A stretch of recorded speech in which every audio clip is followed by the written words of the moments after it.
Welcome to the Business Spotlight series. I am Everardo Resendiz. People around here know me as Coach Ever. I am a certified business and executive coach and action coach in Northwest Louisiana. Louisiana is home. Today, I have Richard Lewis, the owner of Gerald's famous donuts and famous burgers and donuts in San Bernard Parish in Chalmette, Louisiana. We're going to be talking about his business, the journey, taking there, best practices, and sure peek into what it really is like to build and operate a business. And so, if this is your first time on the channel, please be sure to like and subscribe to get notifications when we drop new conversations just like this one. And so, Richie, welcome and thank you for being here today. Thank you so much for having me on your show today. It's great to appear here. I'm looking forward to this discussion and reaching out to maybe other business owners that can use the information to help grow and benefit themselves. Wonderful. Well, will you share a little bit an overview of your background and tell us a little bit about Gerald's famous burgers and donuts? Okay, I'll give you the summary version of my background. I'm born and raised in Chalmette, Louisiana. I'm 50 years old. I've been in business since I was 17 years old. I'm married actually for 30 years this year. Me and my wife have been together since eighth grade, if you could believe that. And yeah, that's probably harder than any business venture I ever been down. Ain't that but the truth? but you make it work, right? And that's what success is. Success is simply just making it work. And I've been through quite a few different businesses in my life. I've had some good ones. I've had some bankrupted ones. I've been on multiple different spectrums from construction to retail to service to all different types of businesses and going through it. We landed in the restaurant business about 15 years ago, and we took a liking and a passion for it, and we've just been growing it ever since. So we are 100% committed to the restaurant industry today. We don't have any other businesses going outside of this, and I come from a small, poor family. Went through the public school system. Actually, I never graduated high school because back when I was a kid, we didn't talk about college at my house. My parents didn't sit down and ask me what college I wanted to go to. My parents asked me when I was going to get a job to start helping support myself. So I've been working since I'm about 12 or 13 years old. And where I come from, the side of the tracks I come from, the only way to make it and be successful is just to outwork everybody around you. And that was the only sauce that I had going forward. As a goofy little 17-year-old kid, I opened my first business. And as it didn't work out, it was probably one of the biggest learning experiences of my life. You went to the University of Hard Knocks. Yes, we call it street college. And All right. you never graduate street college, right? Street college, I pay for semesters all the time. I make bad deals or mistakes or bought something that I'm not going to use. I call all of that a semester in college. And just like somebody pays 50, 100, $200,000 for education, I'm just doing it the same way, just as a little different style. So There you street go. college is a lot of us are in it. Some of us are in class together, right? And we go through and we learn life because there's no better way to learn anything in this world other than experience, other than Other just than go doing it. do it. Go do it. And don't That's be right. scared to fail. That's why we're called Action Coach. It's all about action, doing things. Let me ask you these. Let me ask you about Gerald's. Well, what's Gerald's about? How come you came to a business and instead of naming it Richie's, you name it Gerald's?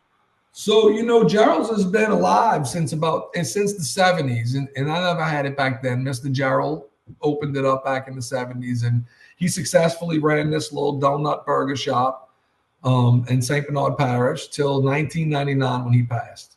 And when he passed, his family took it over like anybody else's would. And I guess that lasted a couple of years. They got bought up by a bigger company, and then Hurricane Katrina hit. And when Hurricane Katrina hit, we all know it was devastating. Gerald's had over 10 feet of water in each location for Hurricane Katrina. So it didn't come back to life.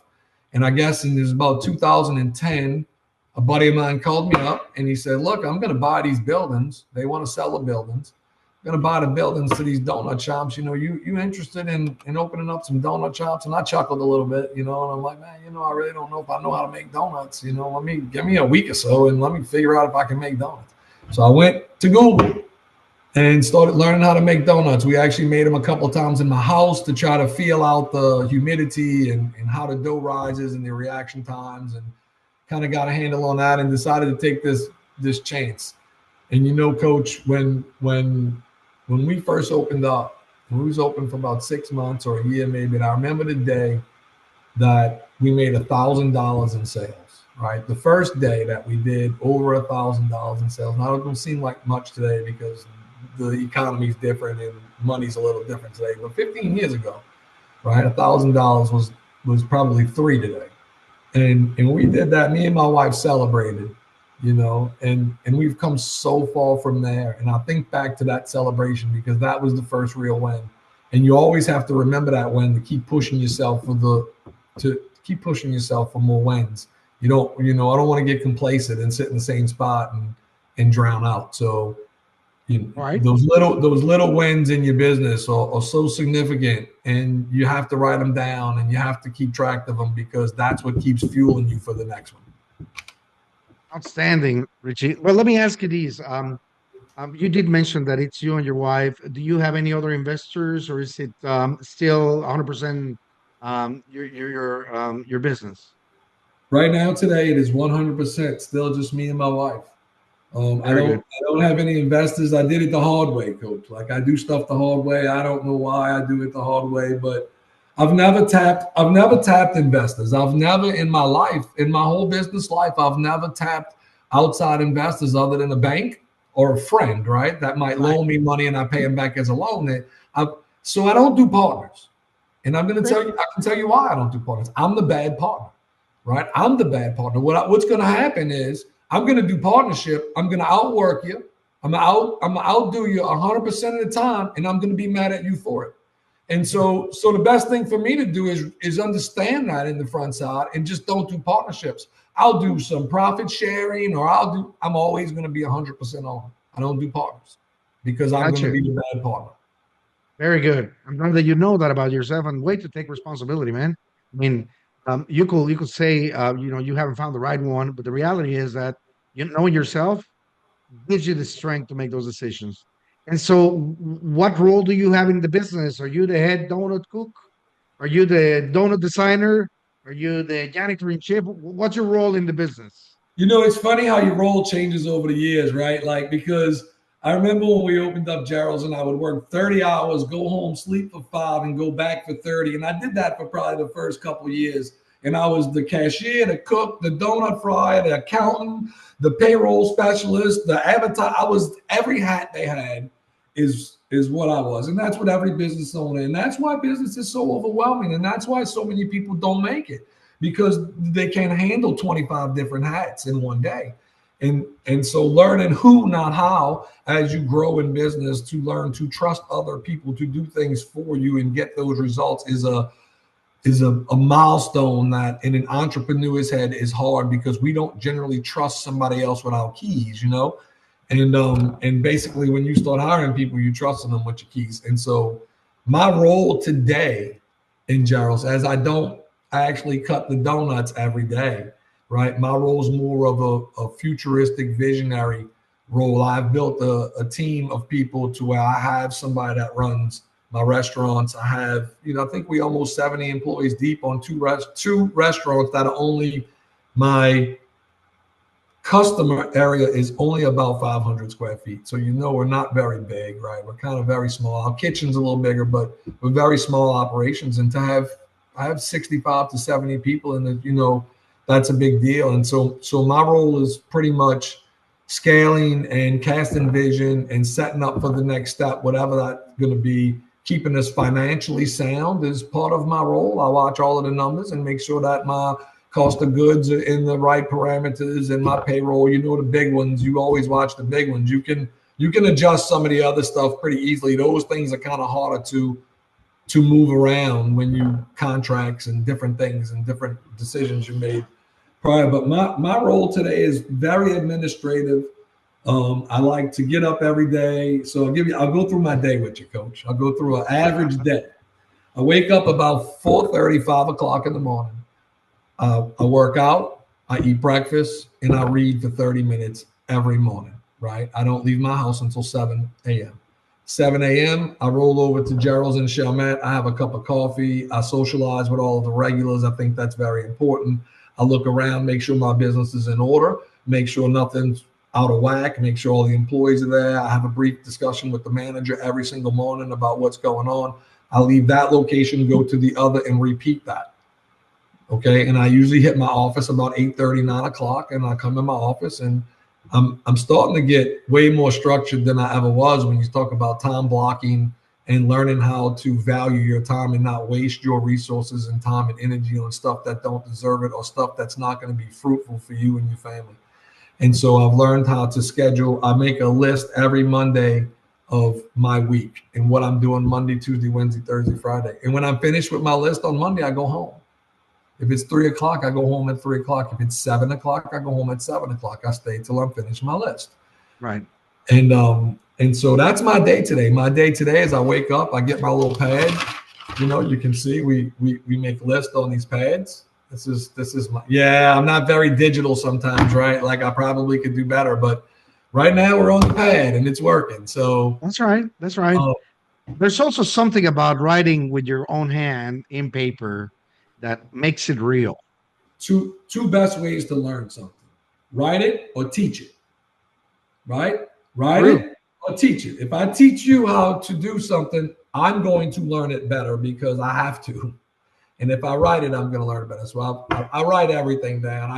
I'm the sticky note king, right? Like write it all down. All right. Well, let me move on to what makes your business so special, right?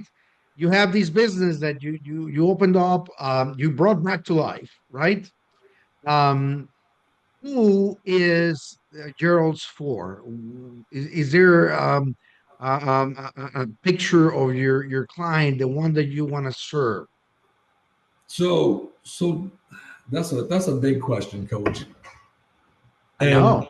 and and I guess it was kind of a two-part question because you asked me like what makes Gerald's, let me make sure I got it right. You asked me what makes Gerald's special, what's great about Gerald's, and then who is it for? So there's two different questions.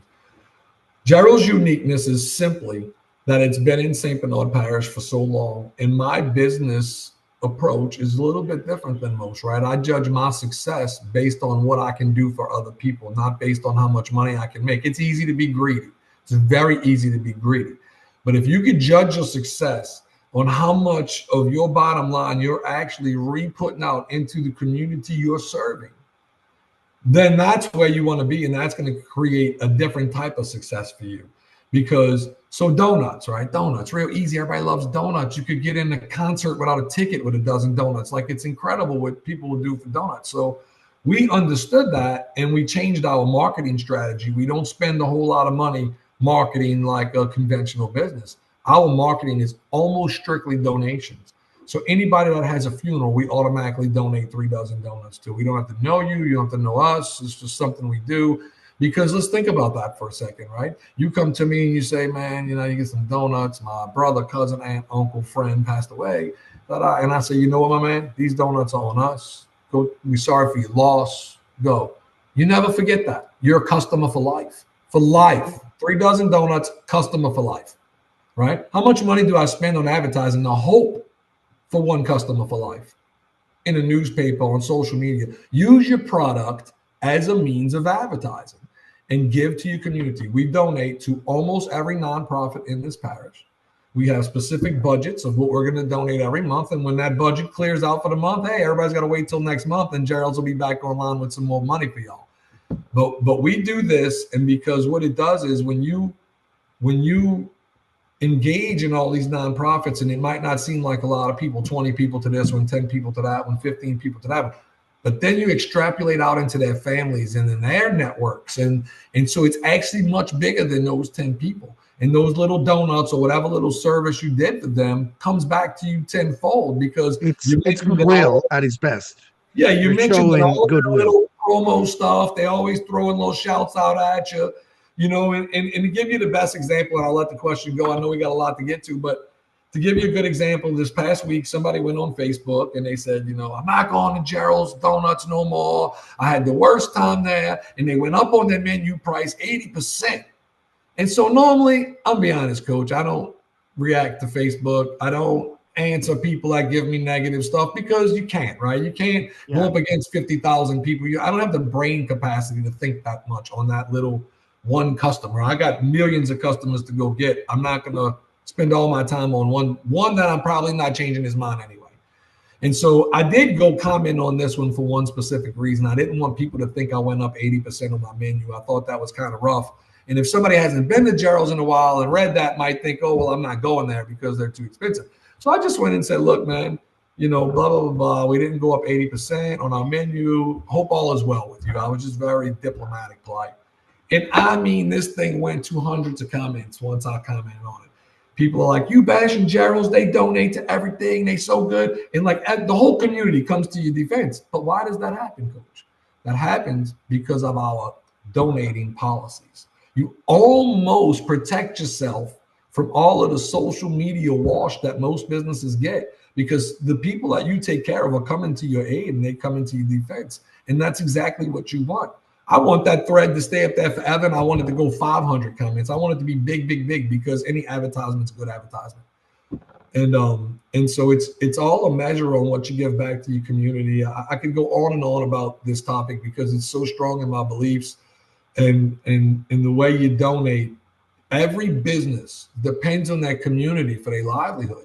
Why would you not nurture your community? Why would you not try to build 3 more millionaires in your community and mentor 3 people to make a millionaire? You realize every millionaire you put in your community, what it does to your business, what it does to your kids' school, because they're going to donate back. You teach them those principles.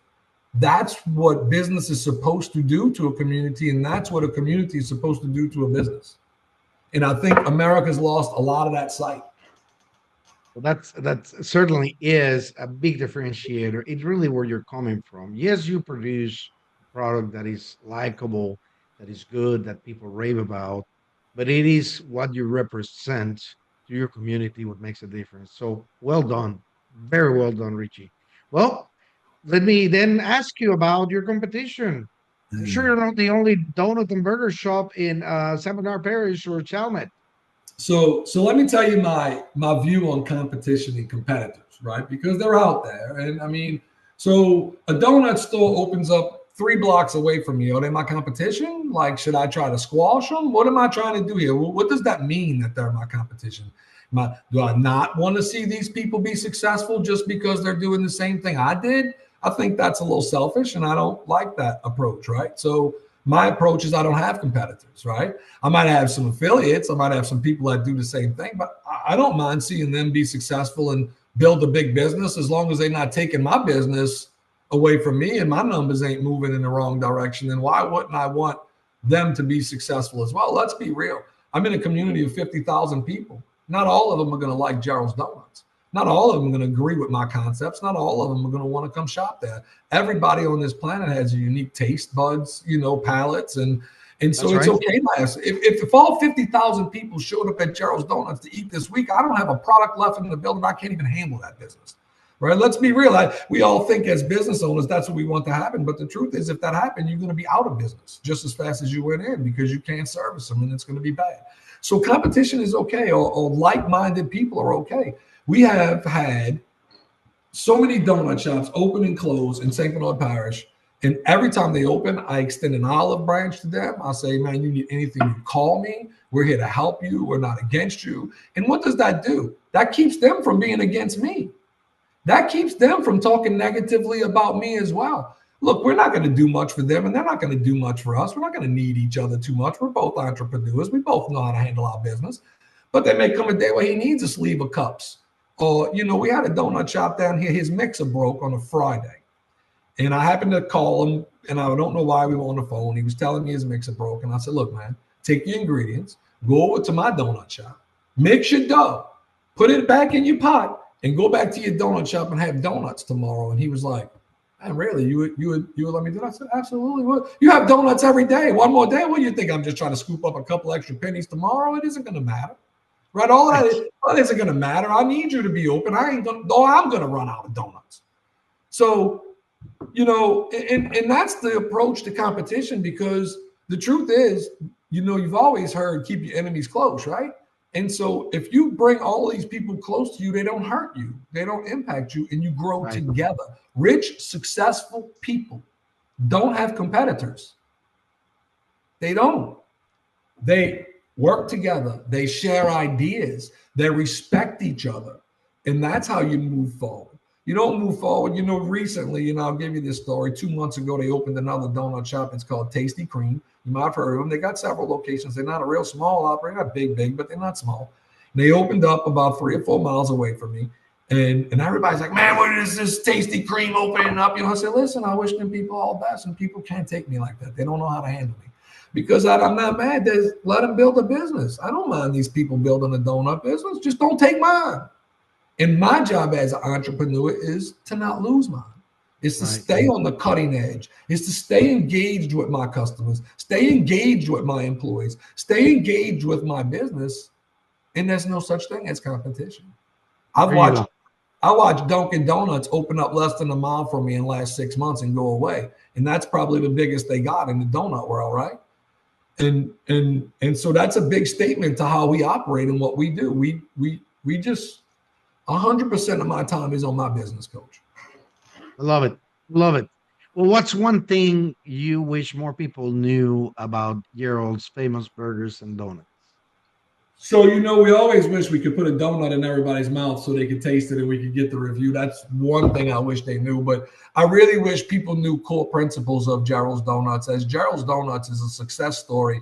And Gerald's Donuts product, in my opinion, is outlast the competition by far. Or the like-minded people, I should say, by far. And I think that people should know what's special about Gerald's is the family atmosphere, and the coziness. I mean, we have 20 regulars every morning at my Chalmette location, and it's all of these guys and girls coming there every morning, coach. 365 days a year. I can tell you where certain ones will be sitting when I walk through the door. Like every morning, what's special is it's like its own little family. You know what I mean? And that's one thing that we love about the vibe of the business that we run. It's like we hang out all day, but we're working, because it's just that atmosphere. And so that is one thing that is very special about Gerald's. Our outreach to the community is big, and it's something. It's probably on the top 3 on our priority list is community outreach, and building a better community, because a better community builds a better business. So that's what's special about Gerald's. All right, Richie. So let me ask you this. I mean, the sense I'm getting from this is that you're very clear that you are an actor in the community you're serving, right? You want to be an active actor in that community. The reason that you have success is that you have made it your business to not only participate, but to give to your community, to accept people coming into your community, welcome them, right? Regardless of what they're doing and how they're doing it. Um, and I remember in the pre-interview, we talked a little bit about the fact that you're thinking about expansion, right? And bringing Gerald's philosophy into other places. And so, um, this philosophy to be able to bring on board, you can't visit every donut shop you have every morning. If you have one in Shreveport and one in Houston and one in I don't know, Atlanta. So So how do we get there? so part of what we're doing now, and we're 15 years into Gerald's, and we're stable, we're debt free. So now we're at a position to decide, where do we go from this point? And we're setting up and preparing to franchise. We do plan on opening 4 to 6 more corporate, I'll call locations, but my own locations.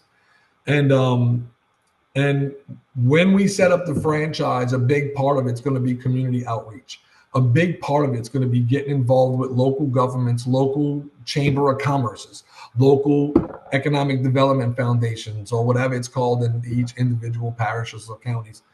And that is going to be a big part of our footprint, because we believe in America, and we believe that it comes down to the core values of people, and that's what drives your business. If you chase money, coach, you lose. You Yeah, chase no, money, you lose. very clear. We've all done that before, right? We've all chased money. We've all been 25 and going to take over the world, and nobody can mess with me because I'm the best. And when you're in your 20s, that's just where you're at. And it's okay to be there. That's where you're at. When you get into your 40s and 50s, you learn, maybe we won't take over the world. Maybe we'll just try to hold on to our little piece of world, right? And so things start to come into a little bit more perspective. So a lot of what we plan on doing is we plan on duplicating what we think is special. We plan on outreach into communities. And, Seven Brews is a coffee company that does it the best. I mean, I watch them come into my community and just take over the coffee industry in my community. So I paid real close attention to their marketing strategy, real close attention to what they did. So here you go. I sell coffee. Gerald's, we're big coffee, right? And Seven Brews showed up in my town and took over the 2 customers a morning at Starbucks. It's unbelievable. You won't even see a car line at Starbucks. They are at Seven Brew. It's incredible what these people did. It's incredible how they did it. And so I can get mad and call them my competitor and go after them and try to compete with them. How can I compete with them? They got a lot of money. Hard to compete. Or I can study them and ask them what they did and try to, and try to take some of what they did and formulate it into what I'm doing. And that's the right approach to business. It's amazing. All right, Richie. Well, let me then. We spent some time focused on what's happening. I want to talk a little bit of the journey you had to go through, right? And so, one thing I don't know if it's been clear for me, at least in my conversations with you, is did you ever work for somebody, or did you always go the route of the entrepreneur? All right, that's a very, very interesting question, especially for me. So I have worked for people before, and it was, Hurricane Katrina hit. It was a rough time at the time. Katrina hit. I owned a grocery store in New Orleans.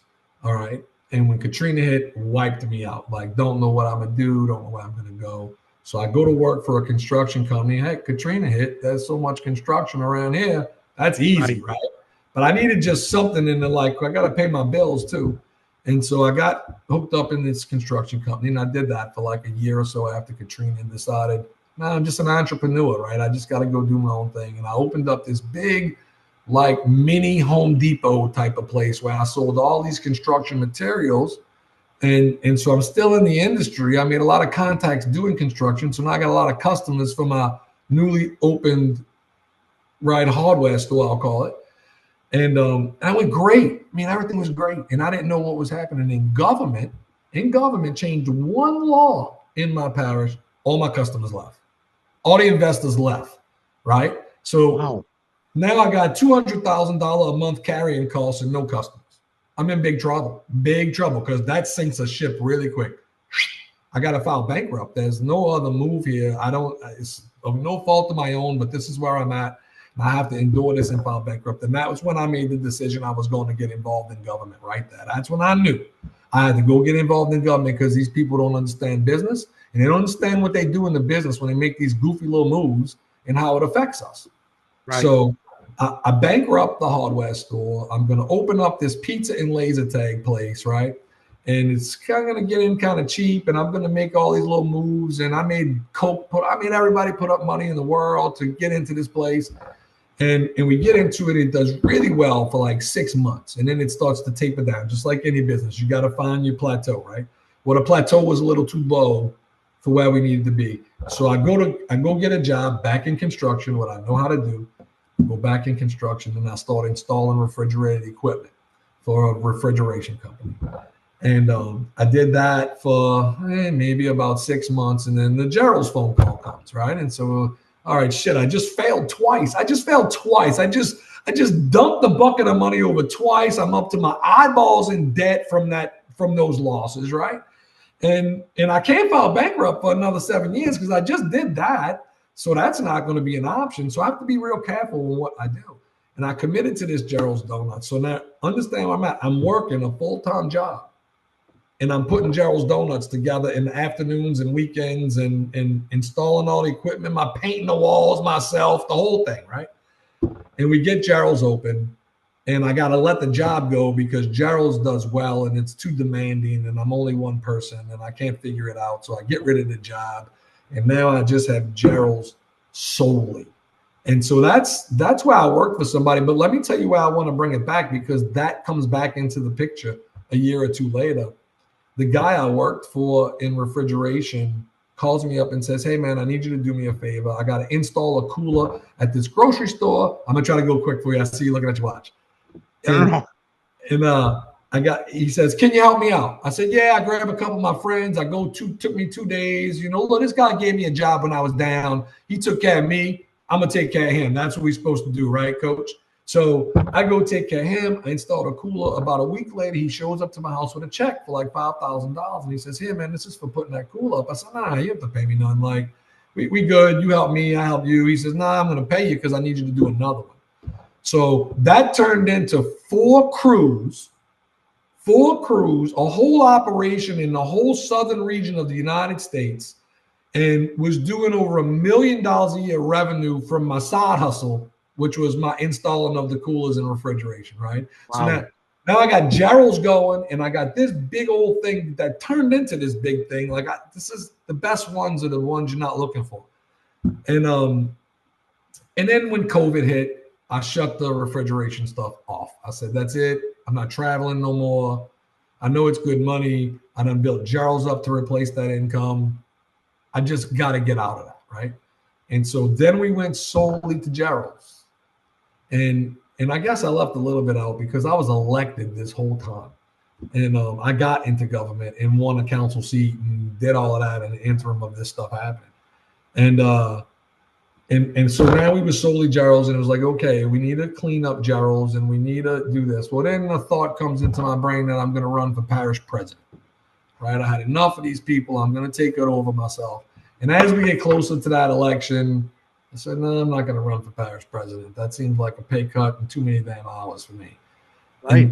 And so I decided not to do that, and I got out of politics. But when you come out of politics, there was a whirlwind of life adjustment, right? I was in there for 16 years. It wasn't just one term. It was a long time. It was a big part of my life. And it took me 10 months to grieve government. It took me 10 months to separate myself from government because I was so entrenched into government. And at that 10-month mark, I grabbed Gerald's. I hired some consultants because one thing about business is we got to know we're not the smartest guy in the world, and we got to know we got to be willing to learn and grow. And so that's what I did. And now I'm full-time Gerald's, and we're going to grow it. We're going to franchise it. We're going to multiply it and see where it takes us. And thank Jesus for giving us the opportunities. It's amazing, Richie. I mean, I- just the whole perspective, okay? This is not an easy road. Doing the business, owning your future, right? Is bloody. It's dirty. You have to get down on the weeds and do a lot of things. But at some point, you break through, right? And that's really the core of these conversations we have with business owners. um, there's somebody out there that is going through a very, very difficult time. They don't know whether there's, an out to it. And so that's really the aim of these podcasts is to let people out there know that through all the difficulties that they have, if they have the intensity of purpose like you do, you have a vision that you're pursuing, you're going to find a way through. You need to commit to it. Leave nothing on the table. Just keep going through it.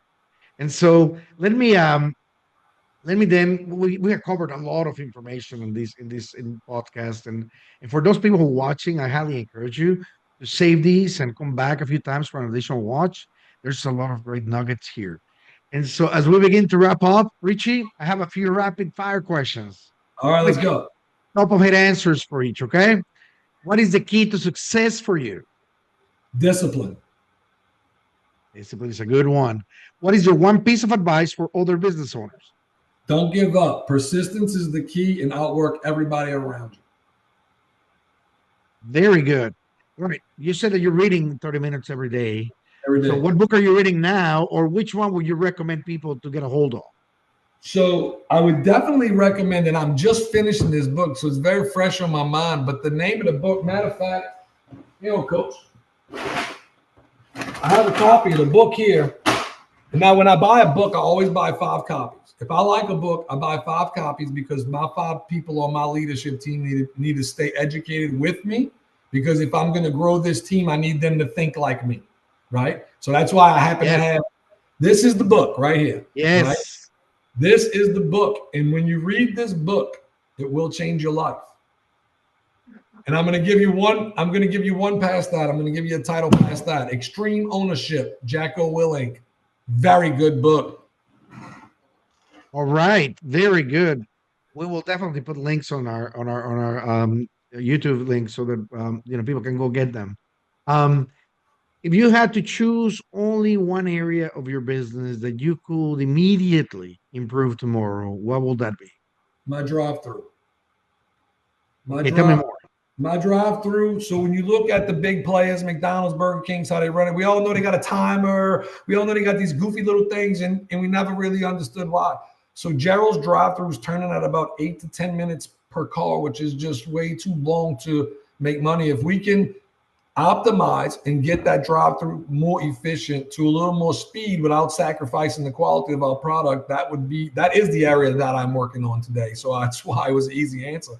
And it's the area that in my business can optimize me the most. When you look to do something in your business, always do what moves the needle the most, right? Don't do what moves the needle a little bit because you'll never see that. Do what moves the needle the most. And all those little needle moves will happen in the process. So the drive through to us right now is the biggest needle we need to move, and we're working diligently on it.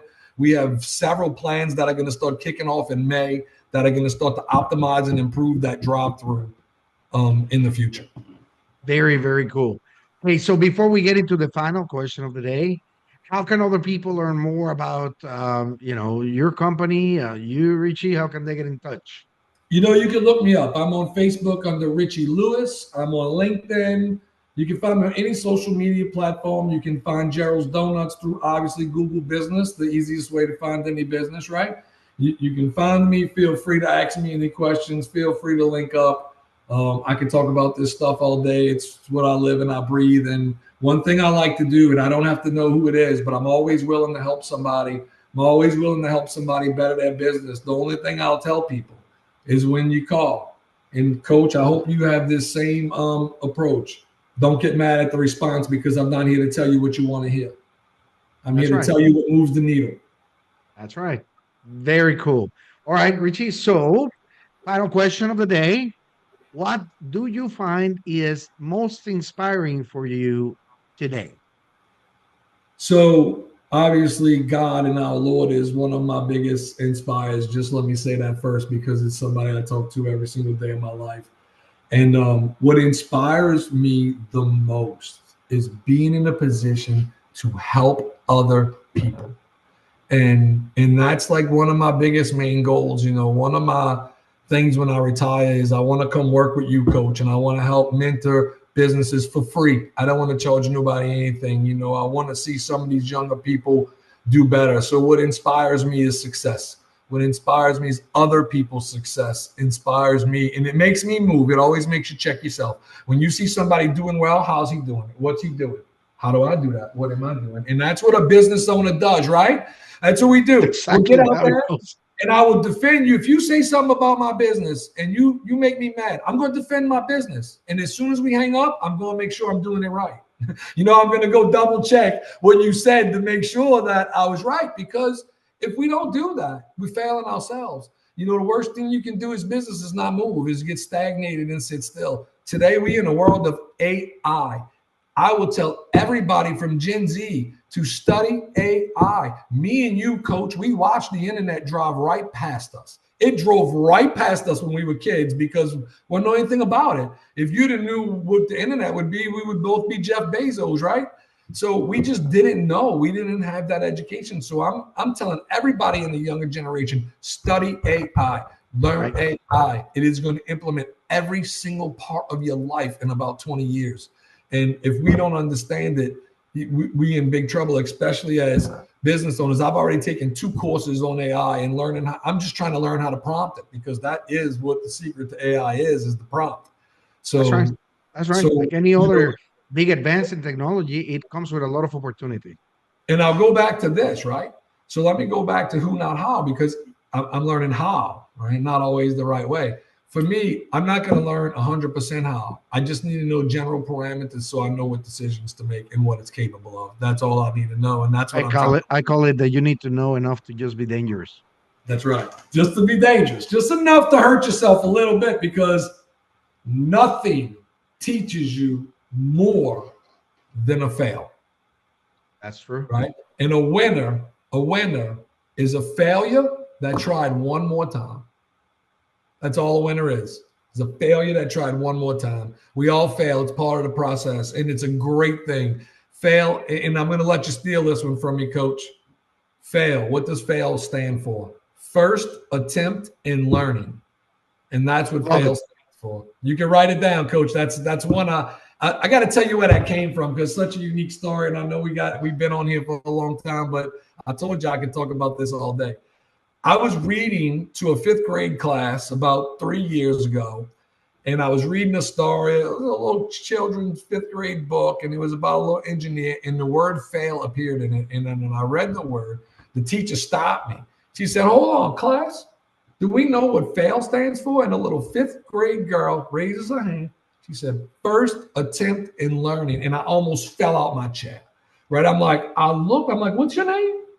And I had to get to know this little kid, because that was so inspiring to me from a fifth grader. You don't know where the lessons are coming from. Just let God pour them on you, right? And That's I've right. taken that from that day, and it's on my wall. It's everywhere. It's because it is so true to not give up when you fail. Fail's part of the process. And Warren Buffett won't do business with you unless you bankrupted twice, right? You're ready for that. Well, yeah, we there, but the point is seeing the value in that, right? You got to see the Yeah, value, absolutely. and that's, I guess, what I'm trying to get across. Don't be scared to fail. When you fail, get back up, proud as can be. Talk Yeah. about that failure, explore that failure, find out what you did in that failure. Don't care who talks and mocks you and says something. Those people are sitting on that sofa waiting for their paycheck on Friday. Let them talk about what they want. Get up, understand the failure, and move to the next step. Love it. Very, very good. It's been an amazing conversation. And thank you, Richie, for joining us today, for your abundance and giving us time and some of your wisdom. Um, the reality is that you don't know who you're impacting by just sharing a little bit of what you had to go through. So thank you to the audience for watching and sharing this with other people. Again, you never know who you may impact, and they may you may never know. That's But right. just because you push that button and you share with somebody, you may change a lot. And so thank you, Absolutely. Richie. It really has been great talking to you. We probably need to do another interview with another team in mind, but I absolutely love these. So make it a great day. Until next Good time. stuff. Thanks for having me, Coach. I wish you all the success in the world. And if I get anybody needs a coach, I'm going to send them your way. All right, outstanding. Thank you. Appreciate All it. right. You have a great day.